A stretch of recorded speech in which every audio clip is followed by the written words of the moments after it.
Olá! Bem-vindos ao Language Tips. Hoje, no nosso quadro, vamos falar de 3 preposições que causam bastante confusão. Vamos falar das preposições in, on e at, que servem para tempo e lugar.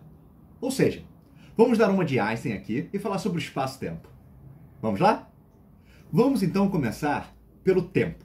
Vamos entender como in, on e at funcionam como prepositions of time. Quando a gente analisa as expressões nessa ordem, in, on, at, a gente caminha em tempos mais gerais para mais específicos. Vamos falar de cada um agora. A gente usa in nas seguintes situações. Primeiro, para falar de períodos de tempos mais gerais. Por exemplo, in the future ou in the past. Numa frase, né? In the future, I would like to visit Paris.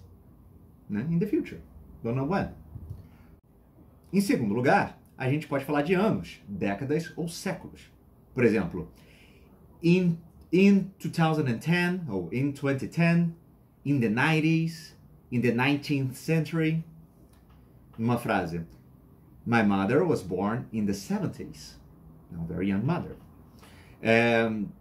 Então você pode ver nesse sentido, né, que os dois, tanto in the future quanto in the 19th century, in the 90s, a gente tem uma ideia parecida de período de tempo, mas é legal a gente colocar nessa situação, né? A gente organizar desse jeito. A gente pode falar para estações do ano, também dentro desse período de tempo, dessa ideia, né? For example, in summer, in winter. In summer, I love to go to the beach. Né? Who doesn't? Em quarto lugar, a gente pode usar para falar de meses e semanas. Assim, dentro da mesma ideia de período de tempo, como vocês podem ver. Né? For example, in April, in 5 weeks' time, in a few weeks. For example, in 5 weeks' time, my vacations will start.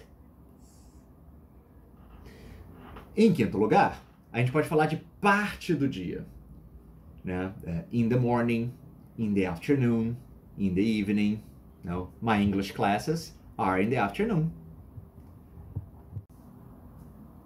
Então temos aí essa ideia geral do in, né, dentro de um período de tempo e de uma forma mais geral. Agora vamos falar do on. On usamos nas seguintes situações. Para falar de datas. For example, on June 10th. Classes start on August 2nd. Para falar de feriados com a palavra day. For example, on Christmas Day. E para falar de dia da semana. On Monday, on Tuesday. For example, I have swimming classes on Wednesday. Vejam que os exemplos dados foram todos com exemplos relacionados a um dia. On June 10th, on Christmas Day, on Monday. Então, assim, tem uma lógica ali, né? A gente fica confuso, mas tem uma lógica. Pode ficar tranquilo. E a gente também pode usar o on para falar de pontualidade. For example, on time. I always arrive at my English class on time. Very important. Always arrive on your English class on time, please. Bom, por fim, vamos falar de at. Usamos at nas seguintes situações. Para falar de horas específicas. I wake up at 7 a.m. I'm going to the bank at lunchtime. A gente usa para falar de feriados, mas sem a palavra day. Então, lembra quando era Christmas, a gente falava on Christmas Day, mas a gente está falando de Christmas no geral é at Christmas ou at Easter. Então você vê, quando tem o dia envolvido, on. Quando não tem o dia, at. Então, olha, tem lógica. E por último, a gente pode falar da palavra night. At night. Né? Então a gente falou antes, períodos do dia como in the morning, in the afternoon, in the evening, precisa do in, mas night é uma exceção. Então a gente fala at night. Ok? Agora, vamos falar das preposições in, on e at com prepositions of place. Então, lembra que a gente fala do tempo e espaço? A gente já foi o tempo, agora o espaço. Isso é muito interessante a gente reparar, que apesar de serem as mesmas preposições, in, on e at, é muito importante olhar o contexto onde elas estão. Não adianta a gente só traduzir. Né? Então, se a gente está no contexto de tempo, tem as explicações que a gente já deu. Agora, vamos observar o contexto de espaço, de lugar. Então vamos começar de novo vendo as situações que usamos in para falar de países, cidades e bairros. For example, in Brazil, there's a lot of rain during summer. I spent my vacation in Itaipava. I live in Leblon. A gente também pode usar o in para falar de alguém ou alguma coisa em espaços fechados pequenos. I am in a taxi. A gente pode também usar para falar de livros, revistas e jornais. For example, I read the article in the magazine.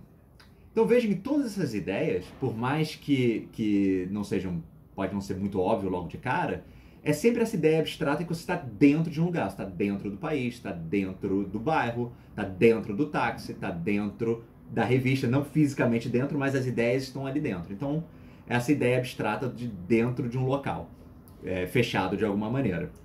Lembra que não é uma tradução. Se eu traduzir in sempre para a palavra dentro, vai dar problema. Então não traduza, vamos entender. Vamos falar agora da preposição on. Usamos on nas seguintes situações para espaço, para local. Para falar de ruas e avenidas. For example, Ann Arbor is on San Martin Street. A gente pode falar de superfícies. The box is on the table. Achou que eu ia falar the book is on the table, né? The box is on the table. There is a bird on the roof. Então tá on na superfície, on. E a gente também pode usar para falar de transporte público. For example, I am on the bus, on the train, on the plane.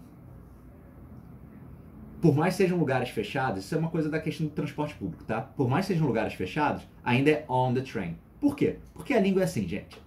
É de um jeito, é uma questão de evolução cultural, a gente às vezes só precisa decorar mesmo. Então o que a gente entende não é porque a gente esteja dentro do ônibus, por isso que não pode traduzir. A gente tem que pensar, é um transporte público? Então é on. Então, on the bus, on the train, on the plane. Nós também podemos usar a preposição on para falar de mídia, de comunicação. For example, I read the news on the internet every day. I saw a good film on TV last night. E por último, vamos ver o at. Usamos at nas seguintes situações. Para falar de endereço. For example, Ann Arbor is at 1226 San Martin Street. Repare que se eu falo só a rua é on the street, mas se eu falo o endereço completo é at. Para falar de lugares específicos. For example, I'm at the coffee shop. I'm at Ann Arbor. E por último, para falar da casa, de lugares de estudo. I'm at home, I'm at school, I'm at university. Então, agora que já vimos o tempo e o espaço nas preposições in, on and at, vamos praticar? 1. My birthday is April. You're right if you said in. My birthday is April 18th. You are right if you said on. 3. The papers are the floor. You are right if you said on. 4. I left my mobile, the car. You're right if you said in. 5. You shouldn't believe everything you see. Instagram. You're right if you said on. 6. I'm studying the library today. You're right if you said at.